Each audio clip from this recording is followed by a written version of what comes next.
I thought it was a really fun, entertaining game to be a part of and coach. I mean, I was willing to do this until tomorrow if the game kept going. It seemed like both teams had an incredible spirit, will to win. A lot of plays were made out there, and we were fortunate to have something left in the tank in that third overtime and make some big shots. And so it was very rewarding. I feel good for the kids because I felt like we've been playing really well the last couple of weeks and just haven't been able to break through with a victory. So they're a hell of a basketball team, and I got a ton of respect for their program and who they are, and those guys are winners over there. So it's a great feeling to be able to beat a team of that quality.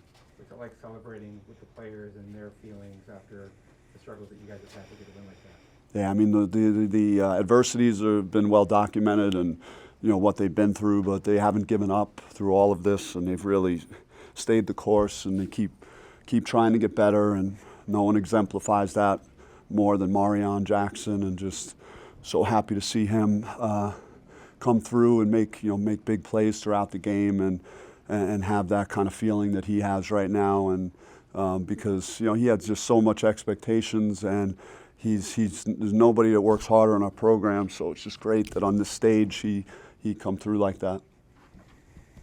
Bobby, were you still out there when kind of the dam broke and all the students came out?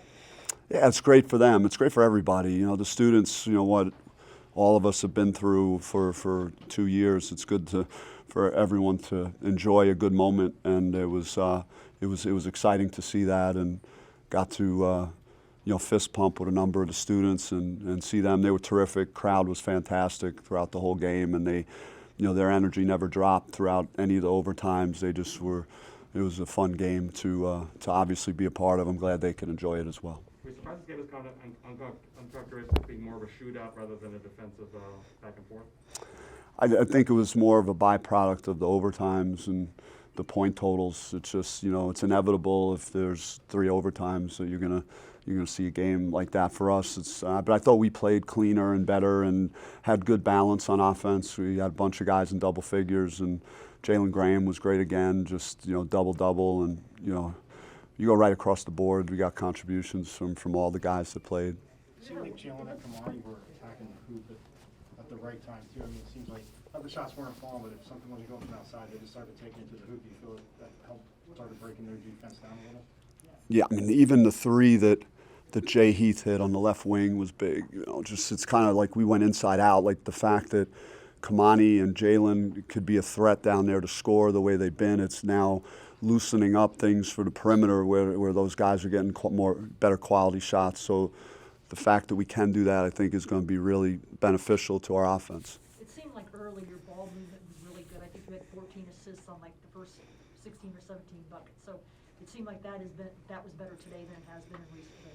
Yeah, we knew that their defense was good and that they're going to make you work in a possession, so we just didn't want to get impatient, and some we talked about, and the guys trusted each other and moved the ball very well. So it's great to see that and you're not going to beat a team like UCLA just soloing it one-on-one. We knew we needed to make each other better in this game. Is there a game that you've coached that comes close to this one, or that was similar as this one?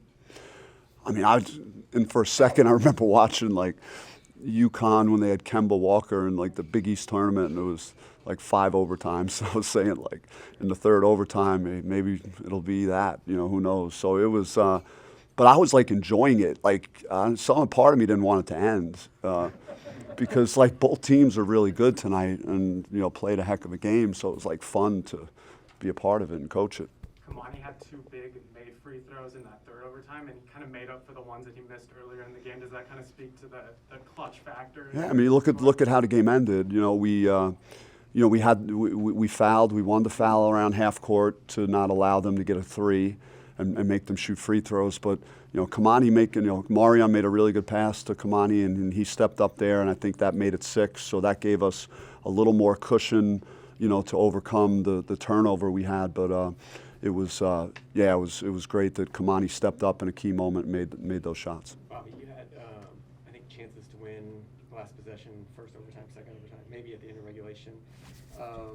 Is there a sinking feeling when you have the last shot in a game like that against the number 3 team in the country and you can't convert? I mean, when you come back to the huddle, is there a sinking feeling at all? Or? Yeah, I think they had it one time too. I forget which overtime it was, maybe the second. I'm not sure, but I think they might have had the last shot as well. So it happens. If I could have done it all over again, maybe instead of going corner to DJ, try and maybe get the ball in the mid post at a side out, so either Kamani or JG could maybe get something in the paint with, I think there was 1.2 left or something. So that was really the only thing I was thinking about, like after that maybe we should have done a little different.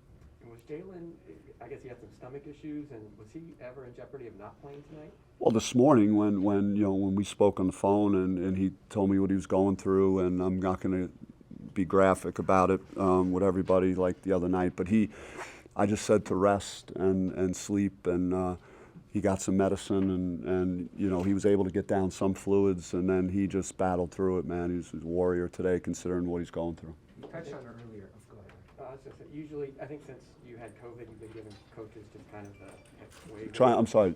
Since you had COVID, you've just been kind of waving at coaches, and then I noticed Mick seemed to kind of wave you over. Can you just kind of explain what he said?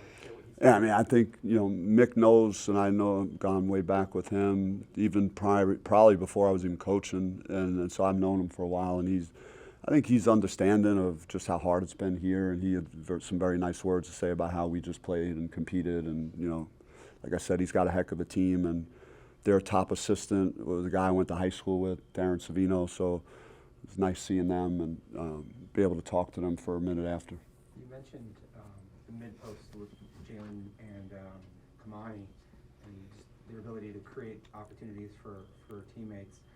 How important is that for you guys moving forward? Because it seems like just with offensive issues, like that's huge. Yeah, the mobility of Kamani and JG and at the elbows, and just our guards, working with movement off the ball and playing through those guys a little more, I think, will get us more high percentage shots. And UCLA did a good job of not allowing JG to really get, good post position on the block. So we thought it was better as the game wore on to try and look for him more in the middle of the court in the elbow areas. Have you been trying to work to that in recent weeks?